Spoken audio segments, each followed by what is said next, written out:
تمام حمد اس اللہ کے لیے ہے جس کی مدح تک بولنے والوں کی رسائی نہیں، جس کی نعمتوں کو گننے والے گن نہیں سکتے، نہ کوشش کرنے والے اس کا حق ادا کر سکتے ہیں، نہ بلند پرواز ہمتیں اسے پا سکتی ہیں، نہ عقل و فہم کی گہرائیاں اس کی تہہ تک پہنچ سکتی ہیں۔ اس کی کمال ذات کی کوئی حد معین نہیں، نہ اس کے لیے توصیفی الفاظ ہیں، نہ اس کی ابتدا کے لیے کوئی وقت ہے جسے شمار میں لایا جا سکے، نہ اس کی کوئی مدت ہے جو کہیں پہ ختم ہو جائے۔ اس نے مخلوقات کو اپنی قدرت سے پیدا کیا، اپنی رحمت سے ہواؤں کو چلایا اور تھر تھراتی ہوئی زمین پر پہاڑوں کی میخیں گاڑی۔ دین کی ابتدا اس کی معرفت ہے، کمال معرفت اس کی تصدیق ہے، کمال تصدیق توحید ہے، کمال توحید تنزیہ و اخلاص ہے، اور کمال تنزیہ و اخلاص یہ ہے کہ اس سے صفتوں کی نفی کی جائے، کیونکہ ہر صفت شاہد ہے کہ وہ اپنے موصوف کی غیر ہے، اور ہر موصوف شاہد ہے کہ وہ صفت کے علاوہ کوئی چیز ہے۔ لہٰذا جس نے ذات الہی کے علاوہ صفات مانے، اس نے ذات کا ایک دوسرا ساتھی مان لیا، اور جس نے اس کی ذات کا کوئی اور ساتھی مانا، اس نے دوئی پیدا کی، اور جس نے دوئی پیدا کی اس نے اس کے لیے جز بنا ڈالا، اور جو اس کے لیے اجزاء کا قائل ہوا وہ اس سے بے خبر رہا، اور جو اس سے بے خبر رہا اس نے اسے قابل اشارہ سمجھ لیا، اور جس نے اسے قابل اشارہ سمجھ لیا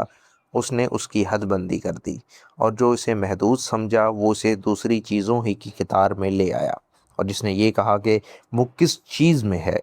اس نے اسے کسی شے کے ضمن میں فرض کر لیا، اور جس نے یہ کہا کہ وہ کس چیز پر ہے اس نے اور جگہیں اس سے خالی سمجھ لیں۔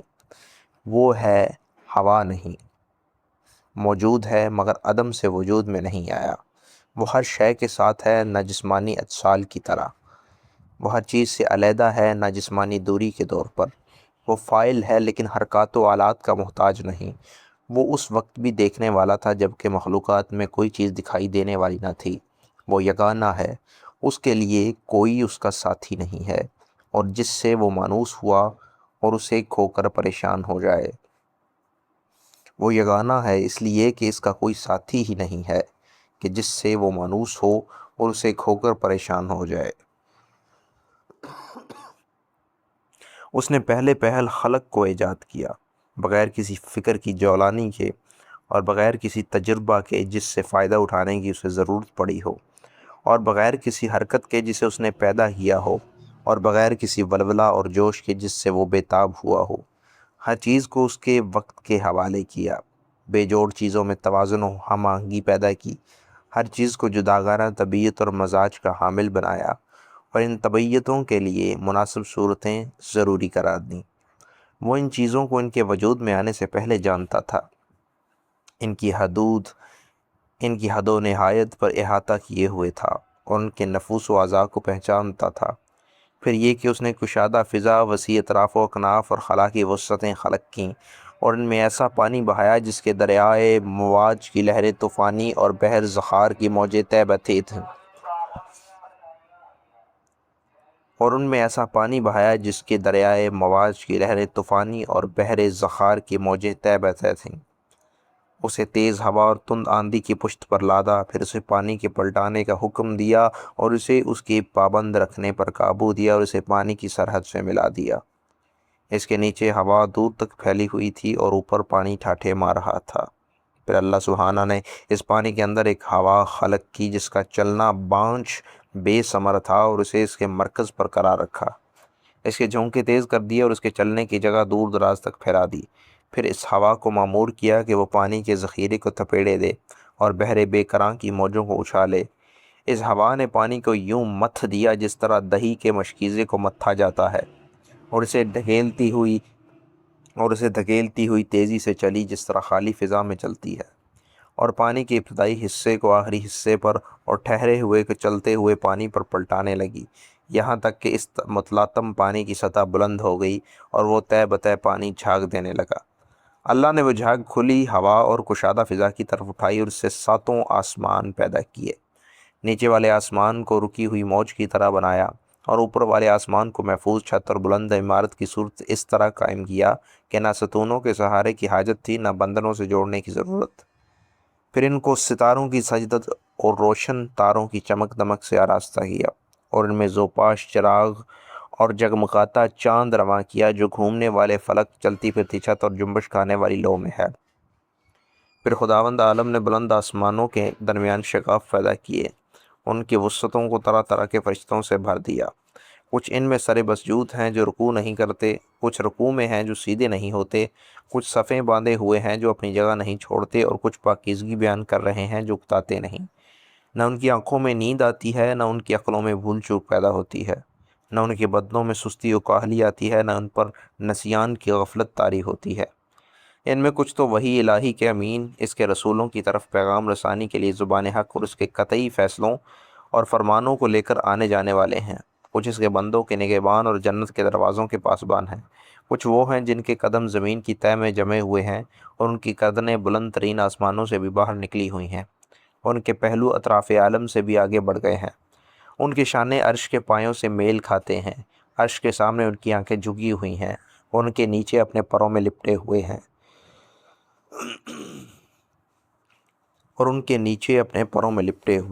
اور ان میں اور دوسری مخلوق میں عزت کے حجاب اور قدرت کے سرا پردے کے حائل ہیں۔ وہ شکل و صورت کے ساتھ اپنے رب کا تصور نہیں کرتے، نہ اس پر مخلوق کی صفتیں طاری کرتے ہیں، نہ اسے محل و مکان میں گرا ہوا سمجھتے ہیں، نہ اشباع و نظائر سے اس کی طرف اشارہ کرتے ہیں۔ پھر اللہ نے سخت و نرم اور شیریں و شورا زار زمین سے مٹی جمع کی، اسے پانی سے اتنا بھگویا کہ وہ صاف ہو کر نتھر گئی، اور تری سے اتنا گوندا کہ اس میں لس پیدا ہو گیا۔ اس سے ایک ایسی صورت بنائی جس میں موڑ ہیں اور جوڑ اعضاء ہیں اور مختلف حصے، اسے یہاں تک سکھایا کہ وہ خود تھم سکی، اور اتنا سخت کیا کہ وہ کھنکھنانے لگی۔ ایک وقت معین اور مدت معلوم تک اسے یوں ہی رہنے دیا، پھر اس میں روح پھونکی تو وہ ایسے انسان کی صورت میں کھڑی ہو گئی جو قوائے ذہنی کو حرکت دینے والا، فکری حرکات سے تصرف کرنے والا، اعضاء و جوارح سے خدمت لینے والا اور ہاتھوں پیروں کو چلانے والا ہے، اور ایسی شناخت کا مالک ہے جس سے حق و باطل میں تمیز کرتا ہے اور مختلف مزوں، بوؤں، رنگوں اور جنسوں میں فرق کرتا ہے۔ خود رنگا رنگ کی مٹی اور ملتی جلتی ہوئی موافق چیزوں اور مخالف ضدوں اور متضاد خلطوں سے اس کا خمیر بنا ہوا ہے، یعنی گرمی، سردی، تری، خشکی کا پیکر ہے۔ پھر اللہ نے فرشتوں سے چاہا کہ وہ اس کی سونپی ہوئی ودیعت ادا کریں اور اس کے پیمانے وصیت کو پورا کریں جو سجدہ آدم کے حکم کو تسلیم کرنے، اس کی بزرگی کے سامنے تواضع فروتنی کے لیے تھا۔ اس لیے اللہ نے کہا کہ آدم کو سجدہ کرو۔ ابلیس کے سوا سب نے سجدہ کیا، اسے اس بیعت نے گھیر لیا، بدبختی اس پر چھا گئی، آگ سے پیدا ہونے کی وجہ سے اپنے کو بزرگ و برتر سمجھا اور کھنکھناتی ہوئی مٹی کی مخلوق کو ذلیل جانا۔ اللہ نے اسے مہلت دی تاکہ وہ پورے طور پر غضب کا مستحق بن جائے اور بنی آدم کی آزمائش پایہ تکمیل تک پہنچے اور وعدہ پورا ہو جائے۔ چنانچہ اللہ نے اس سے کہا کہ تجھے وقت معین کے دن تک مہلت ہے۔ پھر اللہ نے آدم کو ایسے گھر میں ٹھہرایا جہاں ان کی زندگی کو خوشگوار رکھا۔ انہیں شیطان اور اس کی عداوت سے بھی ہوشیار کر دیا، لیکن ان کے دشمن نے ان کے جنت میں ٹھہرنے اور نیکوکاروں میں مل جل کر رہنے پر حسد کیا، اور آخر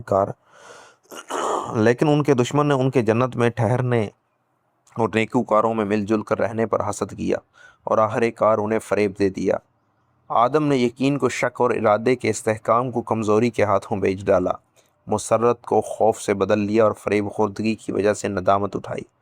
پھر اللہ نے آدم کے لیے توبہ کی گنجائش رکھی، انہیں رحمت کے کلمے سکھائے، جنت میں دوبارہ پہنچانے کا ان سے وعدہ کیا، اور انہیں دار ابتلاء و محل و افزائش نسل میں اتار دیا۔ اللہ سبحانہ نے ان کی اولاد سے انبیاء چنے، وحی پر ان سے عہد و پیمان لیا، تبلیغ رسالت کا انہیں امین بنایا، جبکہ اکثر لوگوں نے اللہ کا عہد بدل دیا تھا۔ چنانچہ وہ اس کے حق سے بے خبر ہو گئے، اوروں کو اس کا شریک بنا ڈالا، شیاطین نے اس کی معرفت سے انہیں روگرداں اور اس کی عبادت سے الگ کر دیا۔ اللہ نے ان میں اپنے رسول مابعوث کیے اور لگاتار انبیاء بھیجے تاکہ ان سے فطرت کے عہد و پیمان پورے کرائیں، اس کی بھولی ہوئی نعمتیں یاد دلائیں، پیغام ربانی پہنچا کر حجت تمام کریں، عقل کے دفینوں کو ابھاریں اور انہیں قدرت کی نشانیاں دکھائیں۔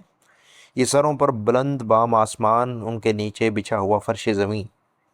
زندہ رکھنے والا سامان معیشت، فنا کرنے والی اجلیں، بوڑھا کر دینے والی بیماریاں اور پے در پے آنے والے حادثات۔ اللہ سبحانہ نے اپنی مخلوق کو بغیر کسی فرستادہ پیغمبر یا آسمانی کتاب یا دلیل قطعی یا طریق روشن کے کبھی یوں ہی نہیں چھوڑا۔ ایسے رسول جنہیں تعداد کی کمی اور جھٹلانے والوں کی کثرت درماندہ و عاجز نہیں کرتی تھی، ان میں کوئی سابق تھا جس نے بعد میں آنے والے کا نام و نشان بتایا، کوئی بعد میں آیا جسے پہلا پہنچوا چکا تھا۔ اسی طرح مدتیں گزر گئیں، زمانے بیت گئے، باپ داداؤں کی جگہ پر ان کی اولادیں بس گئیں، یہاں تک کہ اللہ سبحانہ نے ایفائے عہد و اتمام نبوت کے لیے محمد صلی اللہ علیہ وآلہ وسلم کو مبعوث کیا، جن کے متعلق نبیوں سے عہد و پیمان لیا جا چکا تھا، جن کی علامات ظہور مشہور، محل ولادت مبارک و مسعود تھا۔ اس وقت زمین پر بسنے والوں کے مسلک جدا جدا، خواہشیں متفرق و پراگندہ اور راہیں الگ الگ تھیں، یوں کہ کچھ اللہ کو مخلوق سے تشبیہ دیتے، کچھ اس کے ناموں کو بگاڑ دیتے، کچھ اسے چھوڑ کر اوروں کی طرف اشارہ کرتے تھے۔ خداوند عالم نے آپ صلی اللہ علیہ وآلہ وسلم کی وجہ سے انہیں گمراہی سے ہدایت کی راہ پر لگایا اور آپ کے وجود سے انہیں جہالت سے چھڑایا۔ پھر اللہ سبحانہ نے محمد صلی اللہ علیہ وآلہ وسلم کو اپنے لقاء و قرب کے لیے چنا، اپنے خاص انعامات آپ صلی اللہ علیہ وسلم کے لیے پسند فرمائے اور دار دنیا کی بود و باش سے آپ کو بلند تر سمجھا، اور زحمتوں سے گھری ہوئی جگہ سے آپ کے رخ کو موڑا اور دنیا سے باعزت آپ کو اٹھا لیا۔ حضرت تم میں سے اسی طرح کی چیز چھوڑ گئے جو انبیاء اپنی امتوں میں چھوڑتے چلے آ رہے تھے، اس لیے کہ وہ طریق واضح و نشان محکم قائم کیے بغیر یوں ہی بے قید و بند انہیں نہیں چھوڑتے تھے۔ پیغمبر صلی اللہ علیہ وسلم نے تمہارے پروردگار کی کتاب تم میں چھوڑی ہے، اس حالت میں کہ انہوں نے کتاب کے حلال و حرام، واجبات و مستحبات، ناسخ و منسوخ، رخص و عزائم، خاص و عام، عبر و امثال، مقید و مطلق، محکم و متشابہ کو واضح طور سے بیان کر دیا ہے، مجمل آیتوں کی تفسیر کر دی، اس کی گتھیوں کو سلجھا دیا۔ اس میں کچھ آیتیں وہ ہیں جن کے جاننے کی پابندی عائد کی گئی ہے، اور کچھ وہ ہیں کہ اگر اس کے بندے ان سے ناواقف رہیں تو مذائقہ نہیں۔ کچھ احکام ایسے ہیں جن کا وجوب کتاب سے ثابت ہے اور حدیث سے ان کے منسوخ ہونے کا پتہ چلتا ہے، اور کچھ احکام ایسے ہیں جن پر عمل کرنا حدیث کی روح سے واجب ہے لیکن کتاب میں ان کے ترک کی اجازت ہے۔ اس کتاب میں بعض واجبات ایسے ہیں جن کا وجوب وقت سے وابستہ ہے اور زمانہ آئندہ میں ان کا وجوب برطرف ہو جاتا ہے۔ قرآن کے محرمات میں بھی تفریق ہے، کچھ کبیرہ ہیں جن کے لیے آتش جہنم کی دھمکیاں ہیں، اور کچھ صغیرہ ہیں جن کے لیے مغفرت کے توقعات پیدا کیے گئے ہیں۔ کچھ اعمال ایسے ہیں جن کا تھوڑا سا حصہ بھی مقبول ہے اور زیادہ سے زیادہ اضافہ کی گنجائش ہے۔ اللہ نے اپنے گھر کا حج تم پر واجب کیا جسے لوگوں کا قبلہ بنایا ہے، جہاں لوگ اس طرح کھنچ کر آتے ہیں جس طرح پیاسے حیوان پانی کی طرف، اور اس طرح وارفتگی سے بڑھتے ہیں جس طرح کبوتر اپنے آشیانوں کی جانب۔ اللہ جل شانہ نے اس کو اپنی عظمت کے سامنے ان کی فروتنی و عاجزی اور اپنی عزت کے اعتراف کا نشان بنایا ہے۔ اس نے اپنی مخلوق میں سے سننے والے لوگ چن لیے جنہوں نے اس کی آواز پر لبیک کہی اور اس کے کلام کی تصدیق کی۔ وہ انبیاء کی جگہوں پر ٹھہرے، عرش پر طواف کرنے والے فرشتوں سے شباہت اختیار کی اور اپنی عبادت کی تجارت گاہ میں منفتوں کو سمیٹتے ہیں اور اس کی وادگاہ مغفرت کی طرف بڑھتے ہیں۔ اللہ سبحانہ نے اس گھر کو اسلام کا نشان اور پناہ چاہنے والوں کے لیے حرم بنایا ہے، اس کا حج فرض اور ادائیگی یہ حق کو واجب کیا ہے اور اس کی طرف راہنوردی فرض کر دی ہے۔ چنانچہ اللہ نے قرآن میں فرمایا، اللہ کا واجب الادا حق لوگوں پر یہ ہے کہ وہ خانہ کعبہ کا حج کریں، جنہیں وہاں تک پہنچنے کی استطاعت ہو، اور جس نے کفر کیا تو جان لے کہ اللہ سارے جہان سے بے نیاز ہے۔ چنانچہ اللہ نے قرآن میں فرمایا، اللہ کا واجب الادا حق لوگوں پر یہ ہے کہ وہ خانہ کعبہ کا حج کریں، جنہیں وہاں تک پہنچنے کی استطاعت ہو، اور جس نے کفر کیا تو جان لے کہ اللہ سارے جہان سے بے نیاز ہے۔